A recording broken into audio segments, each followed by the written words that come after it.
امام الانبیاء محبوب کبریا حضرت محمد مصطفیٰ صلی اللہ تعالی علیہ وسلم نے فرمایا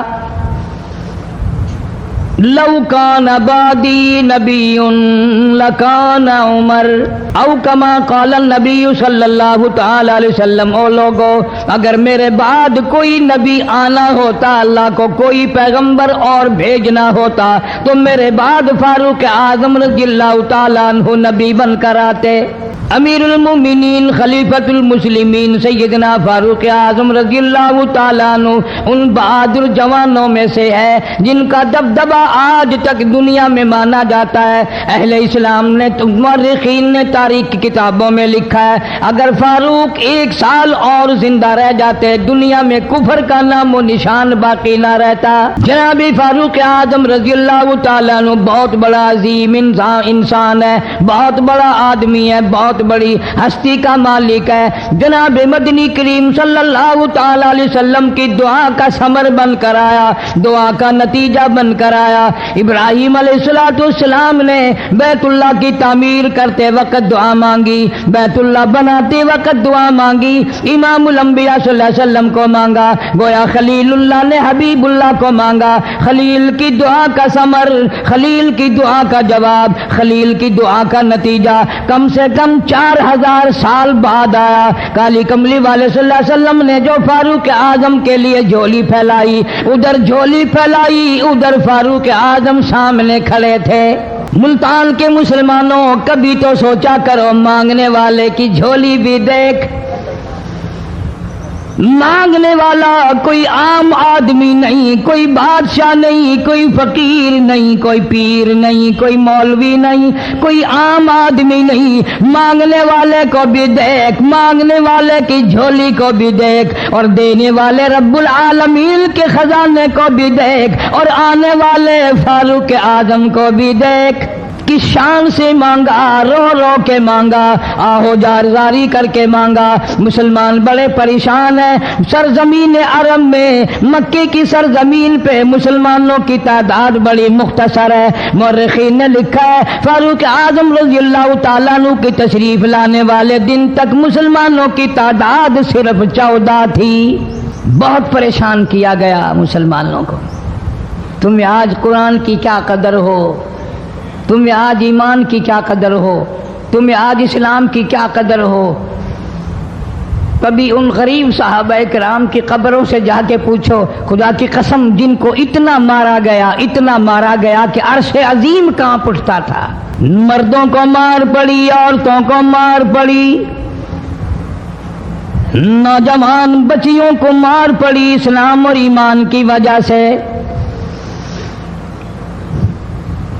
آج تو بھی مسلمان بنا پھرتا ہے، میں بھی مسلمان بنا پھرتا ہوں، پتہ چلے گا موت کے وقت اسلام پہ موت آئی یا کفر پہ آئی۔ آخری وقت کی سال میں ہوگا کوئی نہیں جانتا۔ ادھر جناب نبی پاک صلی اللہ تعالی علیہ وسلم صحابہ کرام کی تکلیفوں کو دیکھ کر رات دن رویا کرتے تھے۔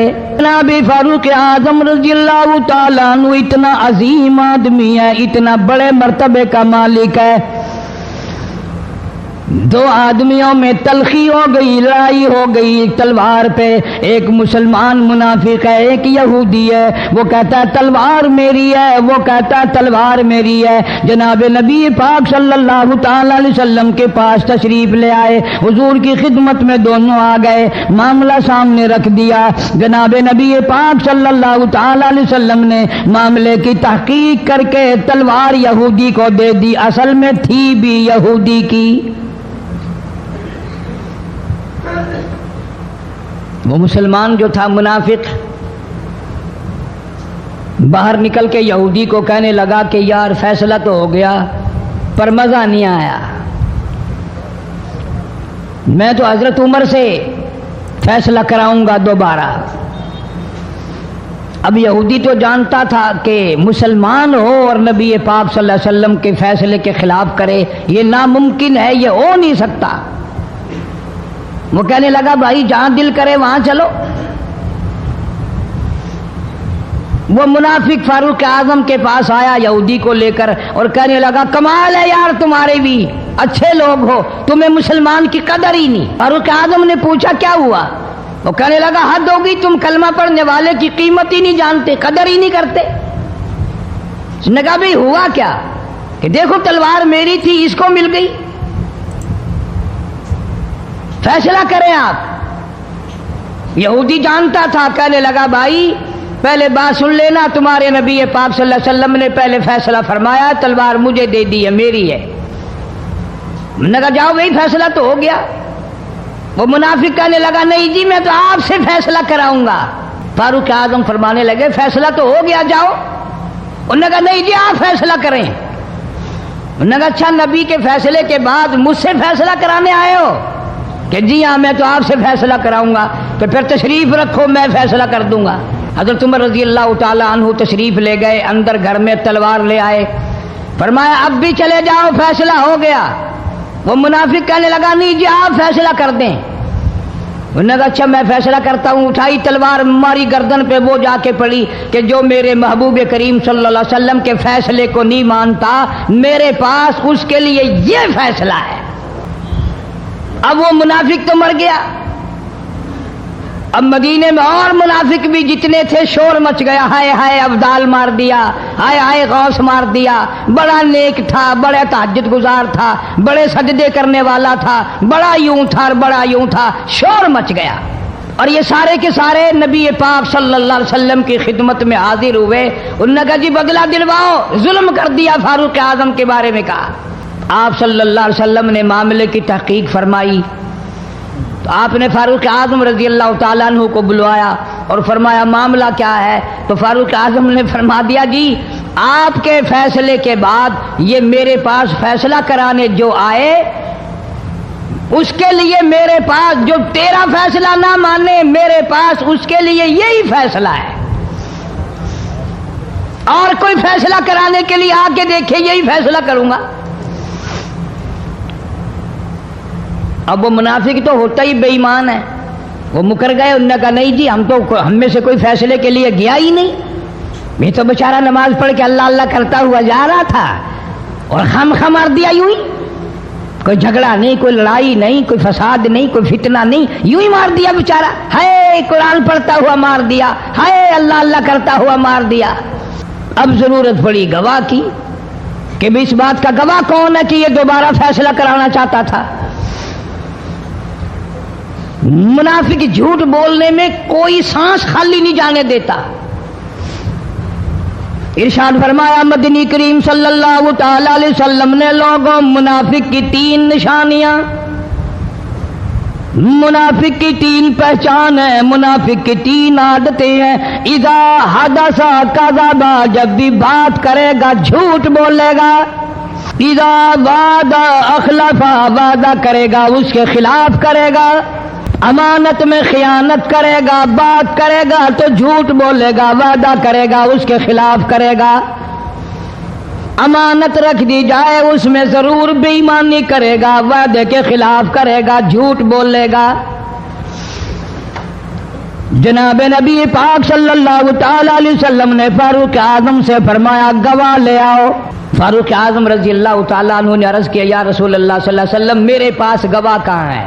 یہ آئے تھے، میں نے وہاں کوئی پارٹی بٹھا رکھی تھی یا کوئی مسجد کا معاملہ تھوڑا ہی ہے جو نمازی گواہ مل جائیں، گواہ کوئی نہیں۔ جناب مدنی کریم سب کہہ دو صلی اللہ تعالی علیہ وسلم کو تشریف آوری، تشویش ہوئی، پریشانی ہوئی، اب کیا بنے؟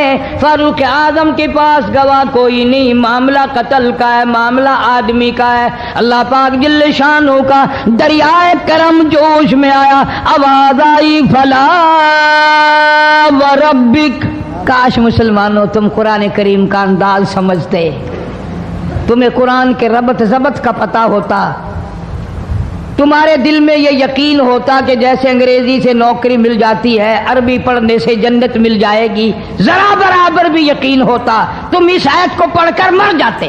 تمہارے یہاں کچہریوں میں دستور ہے گواہی دینے سے پہلے حرف اٹھایا جاتا ہے، جو کہوں گا سچ کہوں گا، اگرچہ سچ وہ ہماری عدالتوں میں پھر بھی سچ نہیں کہتا۔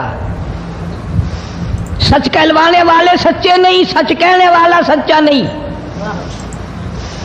جس کی عدالت میں کہا جا رہا ہے عدالت سچی نہیں، غلط حلف نامے استعمال کیے جاتے ہیں. اللہ پاک جل شانہ کی بے نیازیوں کے قربان جاؤں، گواہی بعد میں دی، حلف پہلے اٹھایا. فرمایا فلا وربک، مجھے اپنی کبریائی کی قسم اور میرے محبوب مجھے تیرے رب کی قسم، لا یؤمنون،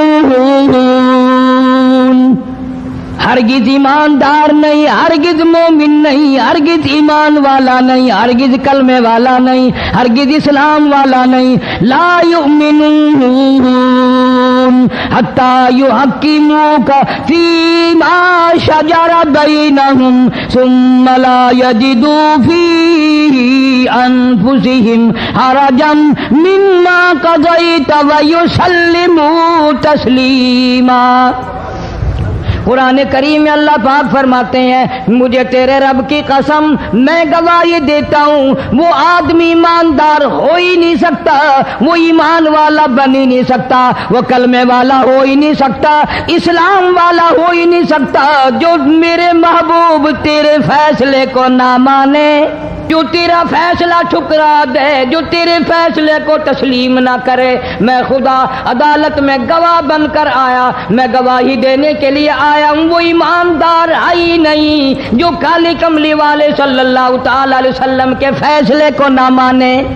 الہ العالمین زبان سے مان لے، اوپر سے تسلیم کر لے، اندر دل میں کھوٹ رکھے، اچھا نہیں ہوا، صحیح نہیں ہوا، میرا حق مارا گیا، یہ اچھا اسلام ہے، یہ اچھا قرآن ہے، یہ اچھی عدالت ہے. اللہ پاک نے گواہی دے دی، فرمائی زبان سے 1000 مرتبہ مانے، لا یجدو فی انفسہم حرجا مما قضیت ویسلموا تسلیما.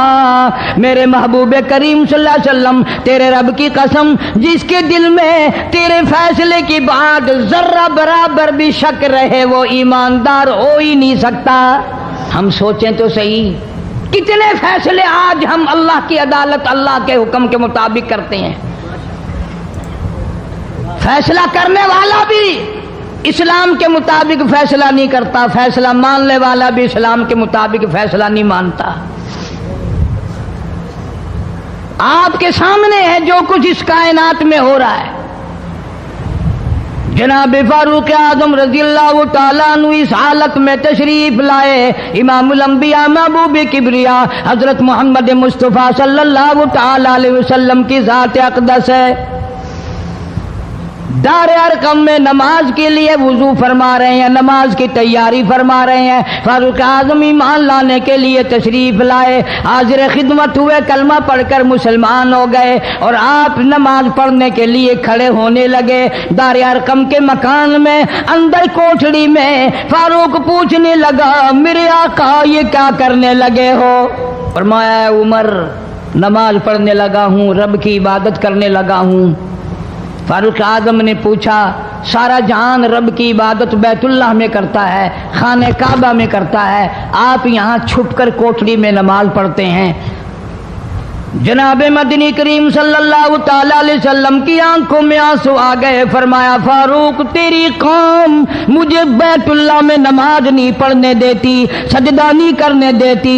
اگلے دن میں نے نماز کا سجدہ کیا تھا بیت اللہ شریف میں، حرم محترم میں، خانہ کعبہ میں. میری پیٹھ پہ اونٹ کا سارا اوج لا کر رکھ دیا، میں سجدے سے سر نہ اٹھا سکا. جناب صدیق اکبر رضی اللہ تعالیٰ عنہ فرماتے ہیں جناب محمد عربی صلی اللہ تعالیٰ علیہ وسلم نے حرم محترم میں بیت اللہ شریف میں کھڑے ہو کر قرآن مجید کی 2-4 آیتوں کی تلاوت فرمائی. سارا مکہ مارنے لگا، کسی نے ادھر سے مارا، کسی نے ادھر سے مارا، کسی نے دھکا دیا، کسی نے جوتا مارا، کسی نے پتھر مارا. صدیق اکبر پہنچائے اور آپ نے آواز بھی لگا دی اتقتلون رجلا، تم اس آدمی کو قتل کیوں کرتے ہو جو اتنی بات کہتا آئی یقول ربی اللہ، کیوں مارتے ہو جو اتنی بات کرتا ہے کہ رب میرا اللہ ہے؟ اس جرم میں مارتے ہو. صدیق اکبر رضی اللہ تعالیٰ عنہ فرماتے ہیں میرے منع کرتے کرتے بچاتے بچاتے ہٹاتے ہٹاتے ایک ظالم آگے بڑھا اور اس نے مدنی کریم صلی اللہ تعالیٰ علیہ وسلم کے گلے میں کپڑا ڈال کر اتنے بل چڑھائے. ایک اور کمینے نے آگے بڑھ کر محمد عربی صلی اللہ تعالیٰ علیہ وسلم کے گلے میں کپڑا ڈال کر اتنا زور سے جھٹکا مارا حضور کے منہ مبارک میں جھاگ آ گئے. اللہ استغفر اللہ. اس دین کے پیچھے اس قرآن کے پیچھے بڑی تکلیفیں برداشت کی ہیں خود محمد کریم صلی اللہ علیہ وسلم کی ذات اقدس نے. آج تم نے تماشا سمجھ رکھا ہے. جناب فاروق اعظم رضی اللہ تعالیٰ عنہ نے عرض کر دیا میرے آقا جب تک میں نہیں آیا تھا کوٹھلیوں میں نماز ہوتی تھی چھپ چھپ کر آپ نے نمازیں پڑھی لیکن یہ ہو نہیں سکتا. میں اسلام میں داخل ہو جاؤں میں غلام بن چکا ہوں میں آپ کی خدمت میں حاضر ہو چکا ہوں ایمان لا چکا ہوں اور آپ پھر بھی گھر میں نماز پڑھیں تو میرے آنے کا فائدہ کیا ہوا. بیت اللہ میں چلیں خانہ کعبہ میں چلیں آپ وہاں چل کر نماز ادا فرمائیں. عمر تیری قوم مارے گی ہماری تعداد بڑی ہے بہت تھوڑی ہے ہم بڑے کمزور ہیں مارتے ہیں میرا گلا گھونٹا گیا میری پیٹھ پہ اونٹ کا سارا اوج لا کے رکھ دیا گیا. خطاب کا بیٹا کہتا ہے آقا سب کچھ ہوا خود دیکھا اور خود کیا سب کچھ سنا سب کچھ ہوا لیکن یہ سارے معاملات میرے آنے سے پہلے تھے. میرے آقا اب چلو بیت اللہ میں نماز آپ پڑھیں میں جانوں سارا مکہ جانے سارا عرب جانے میں جانوں. آپ بے پرواہ ہو کر اپنے رب کی عبادت کریں بیت اللہ میں چلیں میرے ذمہ آیا سارا مکہ. آپ لوگ تو یہ نقطے سمجھیں گے ہی نہیں. چاہیے یہ تھا کہ حضور کریم صلی اللہ علیہ وسلم فرماتے چلو ابھی تو مسلمان ہوا ہے ایک ہفتہ تو ٹھہر جا پھر چلیں گے ہم تجھے بھی دیکھ لینا کتنے پانی میں ہے تجھے بھی دیکھ لینا کتنے پانی میں ہے. نہیں فاروق اعظم کی زبان پر حضور کو اتنا اعتبار تھا اسی وضو سے اسی وقت بیت اللہ میں تشریف لے گئے. تجھے 60 سال ہو گئے کلمہ پڑھتے پڑھتے تیرے کلمے کا کچھ نہ بنا تیرے دین کا کچھ نہ بنا تیرے ایمان کا کچھ نہ بنا تیری چٹی داڑھی ہوگی پڑھتے پڑھتے نہ معلوم مرتے وقت کفر پہ مرے گا یا کلمے پہ مرے گا. لیکن فاروق کو کلمہ پڑھے ہوئے 2 منٹ نہیں ہوئے کالی کملی والے کو اس کے کلمے پہ کتنا بڑا یقین ہے فوراً بیت اللہ میں تشریف لے گئے. اور خانہ کعبہ میں جا کر پھر فاروق اعظم نے ہمارے والا کام نہیں کیا. او جی آج پہلا دن ہے نا ذرا جلدی سی پڑھ لو میں دروازے پہ کھڑا ہو کے دیکھ رہا ہوں کوئی مکے والا آ نہ نکلے ہاں خامخواہ جھگڑا نہ ہو جائے جھگڑا اچھی چیز نہیں نا جی آپ جلدی سے ذرا فارغ ہو جائیں. یہ نہیں جناب مدنی کریم صلی اللہ تعالی علیہ وسلم نماز پڑھنے کے لیے بیت اللہ میں کھڑے ہو گئے. فاروق اعظم خانہ کعبہ کی چھت پہ چڑھ گئے اور آواز لگا دی او مکے والوں او مکے کے شیروں او مکے کے بہادروں او مکے کے دلیروں او مکے کے مردوں او مکے کے نوجوانوں قریشیوں سارے مکے والے سن لیں سارے عرب والے سن لیں تمہاری اطلاع کے لیے میں اعلان کرتا ہوں آؤ دیکھو کر لو کیا کرتے ہو میرا محبوب بیت اللہ میں نماز پڑھنے لگا ہے.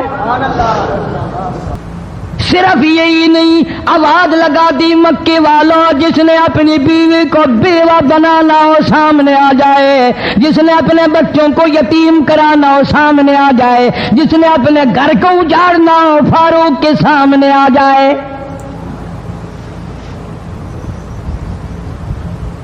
وہ کتنا بڑا جوان ہوگا جس کے آنے سے نبی نے بیت اللہ میں نماز ادا فرمائی بیت اللہ میں نماز ہوئی خانہ کعبہ میں نماز ہوئی. کتنا بڑا منصف کتنے بڑے عدل کا مالک. بیت المقدس کو فتح کرنے کے لیے لڑائی نہیں کرنی پڑی انصاف کام آ گیا. آگے بڑھ کر چابیاں حوالے کر دی بھائیوں نے. سب لوگ اپنے لیے اچھی اچھی دعائیں مانگتے ہیں